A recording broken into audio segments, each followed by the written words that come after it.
What's going on, guys? Army-Firedawg is back again, and finally, today I actually have the review time for you of the flagship DAC of the Schiit brand, and that is, of course, the Schiit Yggdrasil. This product is very, very large, so I won't be like holding it here, but I'll try and supplement that by adding a whole bunch of pictures and video throughout.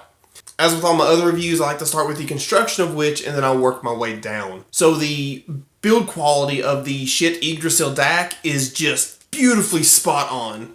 It's all aluminum from top, bottom, front, back. It's all very nicely built aluminum. Well, that adds very nice construction, and it makes it look nice, and it makes a true top-of-the-line product as far as looks goes. It doesn't use cheap plastic throughout its entirety that I've been seeing grow more and more common than what it should. So I touched on this on the unboxing video of all the lights and stuff like that. But on the front of it, so if you're looking at the front of the DAC, on the far left you have what's called the phase invert button. And I wasn't quite sure of what that really was, but I was lucky enough to have Mike Moffat himself describe what that is and give examples of what it does. And I, of course, linked his exact quoted paragraph. I don't want to misquote him because I still am having trouble describing it myself. But it is all in my full written review, which is linked in the description box down below. Now, moving next to that, that is actually the sample rate that's coming into the Yggdrasil. And it reads the 44.1K, 48K, and it has a 1, 2, 4, and 8 multiplier. Now, though that is the sample rate coming in, I no matter what I tried, no matter what format I sent through the Yggdrasil, whether it be MP3, WAV, FLAC, 1644, 2448, 2496, 24192, or DSD64. That is all the formats I have available in my option. None of which got the Yggdrasil to select anything other than the 48 and X1 multiplier, or 1X multiplier. So I don't really know what you need to do or what format to play through the Yggdrasil to get that to be like a 48 times 8 multiplier. I don't know. I was unable to test it at all, but that's what those indicator lights are for. And of course, next to that, I was correct. It is the source input like USB, optical, etc.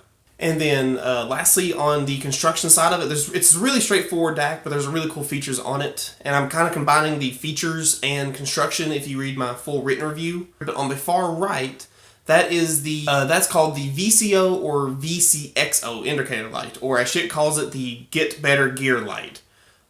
This essentially is saying that the source that's coming into the Yggdrasil is not of good quality, as in so broken up the DAC just can't fill in the gaps.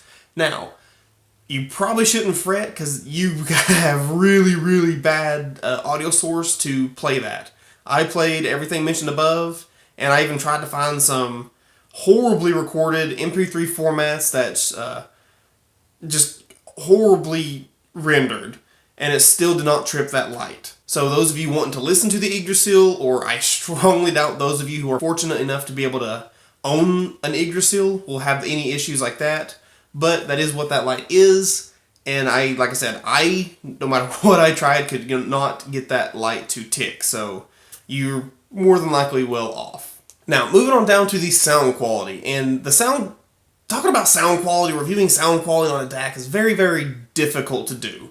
But on the Yggdrasil, it's something that, and this is the Yggdrasil and RAG combo. Now, to disprove or test out, make sure it wasn't one or the other overemphasizing, I tried the Yggdrasil with of course, the Ragnarok. I tried it with the iFi iCam Pro and a Blue Hawaii Special Edition amp, to make sure that the results that I was getting is not just the amp, but is truly the DAC coming through. So the sound on the Yggdrasil is just very, very transparent and very, very realistic. It is the most, and respectively so, because this is to date the most expensive DAC I've ever tried, but the most realistic sounding DAC I have ever heard. An interesting note that me and a good buddy of mine at the CanFest, we tested out his reference rig is his Blue Hawaii Special Edition and a Gungnir Gen 1, like the very first Gungnir Schiit ever released. I happen to have, courtesy of Schiit, the Gungnir Multibit, so I was able to test the original Gen 1, the new Gumby, and a Yggdrasil. And it was unanimously with both. Now, the Gumby was a notable increase in performance of the original Gungnir. Everything just, what made the Gungnir good, it was just refined with the Gungnir multibit. Now, going between those two and then the Yggdrasil, immediately, me and him both looked at each other and was like, that's interesting, is that the soundstage is actually notably narrower. Now, I don't know if this is a negative or if the soundstage that Yggdrasil is putting forth is just more true. Me and him, yes, at the meet, but also he actually came to my place about a couple of days ago now, and we listened to for about 4 hours, going A, B, like unplugging one, plugging in the other between his Gungnir and my Yggdrasil. On his Blue Hawaii, we were using the Stax SR009. And every time, it was everything, all of his reference recordings that he's used for years, every track was just sounded, like the vocals sounded more realistic, like everything just sounded more true. Like you were physically there at the performance, not necessarily recording, but you were at the actual performance itself, which is very, very nice. And a lot of the tracks, we heard brand new things that we've never heard before. I remember one track in particular I was listening to, there was actually an ambulance or some kind of siren going off way on the right-hand side of the screen. He's never heard that before. I said, how long? I was like, I let him listen to it. And he's like, oh, I've never heard that.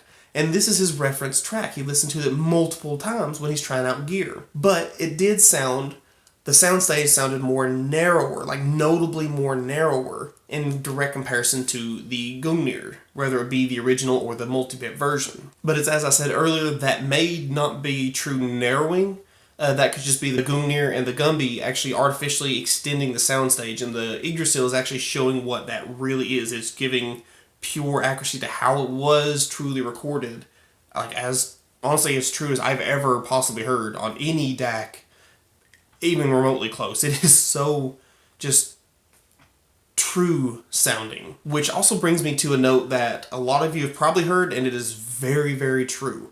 Also, the Schiit Yggdrasil version they sent me is the newest version as of the recording this video, is the Gen 5 USB and the new analog 2 stage. So this is the most up-to-date Yggdrasil. But the Yggdrasil does really take days, plural, to warm up, like to really bring out its best. For the meet, I had got this in on, I think, Wednesday. So Thursday, I took it to the station, and I just plugged it up into the back room. That way it was away from everything. That way it could stay getting warm for 2.5 days. The meet was on Saturday afternoon. And yes, the Yggdrasil sounded, I mean, it sounded good, but now just going from like when I first got it in Wednesday and plugged it in to make sure it worked, to Saturday, there was a definite improvement in sound. When I first plugged it in, the DAC was impressive. Yes, it sounded really good, but it didn't sound like $2,500. It really did not, in straight honesty. Like when I first got it in, out of the box, plugged it in and turned it on immediately and tested it, I mean, it sounded good. It sounded great, but it didn't outperform the iFi iDAC that I got for the meet. It didn't come nowhere close to the PS Audio DAC I had. I mean, it just sounded good. So I'm kind of disappointed, but I have heard unanimously that it takes a long time to warm up. Now, fast forward to after the meet, and this is going on, let's say I've been giving it critical listening for a little over a week now. It has been plugged in non-stop since Saturday, or I'll say Sunday. So when I got home from shift, it has been plugged in and turned on non-stop. So from listening to it from when I first got it to the audio meet on Saturday to now, a huge difference. I mean, it's just amazing how much better it sounds. So that can kind of be a negative to the Yggdrasil, is that you got to leave it turned on at all times. And if you turn it off and let it get cooled, you got to wait days, plural, for that to come back and sound as good as you're used to. So I would kind of expect your power bill to go up a little bit.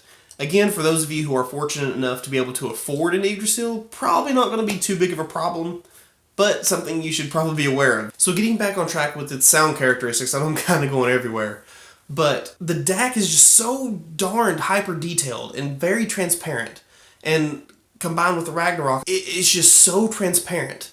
Like, it's just, there's nothing, no bias. And actually, it's not till I listened to the Yggdrasil that, and I thought my HDVD, when I do try its DAC, or my PS Audio was very transparent up as well, but those actually add a little bit of treble bias to the DACs. And I'd never heard that. I thought those were referenced. In direct comparison, my PS Audio adds just a little bit of brightness to it when compared to the Yggdrasil, and it's just true, just accurate, true, how it was recording, and you just hear everything. I mean, every detail I've never heard, and it's happens all the time with YouTube videos. With YouTube videos, I'm hearing brand new details I've never heard before. On other songs I've heard hundreds of times, I hear small little nuances that doesn't really deter anything away from the sound, but it's really cool to hear that. It is so awesome to hear that. And that is definitely the DAC giving me that detail. Yes, the amp is reproducing that to put forward it to my headphones, but I have tested that on several different amps and took off the DAC with the same amps, and I was no longer able to hear that detail I heard unless I was using the Yggdrasil. So I did multiple testings with a lot of different gears to go back and forth to make sure all of my testings is what I'm truly hearing on this product. And then lastly, it's not really a sound, I probably should have talked about this on the actual construction side of it. But when you go to change your input section, most of the time I was using the USB. It's just the most convenient format for me to send audio path, whether it be from my phone or from my computer, is the USB. But now when I want to send, for example, I'm playing on my PS4, if I'm using the DAC to do for gaming, which is really cool. You want to hear some really cool details in the background of your games? Plug that booger in. It is awesome. But I digress. It's not an immediate, click, boom, you immediately have started signal. It takes a few seconds. And the reason for this is, from Schiit, and I'm paraphrasing here, I can't remember the exact what they said, is that there's a lot going on inside the Yggdrasil. It's registering the incoming source and determining which of the signal paths, or which of how to best process it so that it gives the listener the most accurate reading of that sound. It's not a huge delay, but it's a couple seconds. So when you turn the input knob to the next section, that's what's happening. It's not just a delay for just no reason. The Yggdrasil is actually registering it and making calculations to how to best reproduce that source. And that's really cool. I've never thought about anything like that because I'm so used to on all other DACs I've ever tried. When I hit the button, it goes to a different source and sound is immediately coming from. So that definitely adds to the realism and the trueness I'm hearing coming from the Yggdrasil. So I guess I can go ahead and jump to the conclusion of this because I'm kind of rolling it in circles. But the Yggdrasil is, to date, the most true and purest DAC I've ever heard. It is nothing sounded artificial. Nothing sounded I know there's DACs and I know there's products out there that cost multiples more than the Yggdrasil. I'm aware of this, but I just can't fathom getting any more detail or things sounding any more true than what the Yggdrasil did make it sound. Now, yes, it is the most expensive DAC I've personally been able to try thus far, but it is definitely the best I have heard. Now, with that being said, I was equally impressed, and it's not a review, with the Gumby. The Yggdrasil does outperform the Gumby, but it's a very close toss-up. So if those of you who can't quite afford an Yggdrasil, you're probably going to find very good solace with a Gungnir Multibit. It is a stupidly impressive DAC. But guys, that is really about it I have on the Schiit Yggdrasil. As you can probably tell, I really enjoyed my time with it. But I fully understand why the Schiit Yggdrasil has become such a staple in many of users' top-of-the-line in-game setups. It just performs.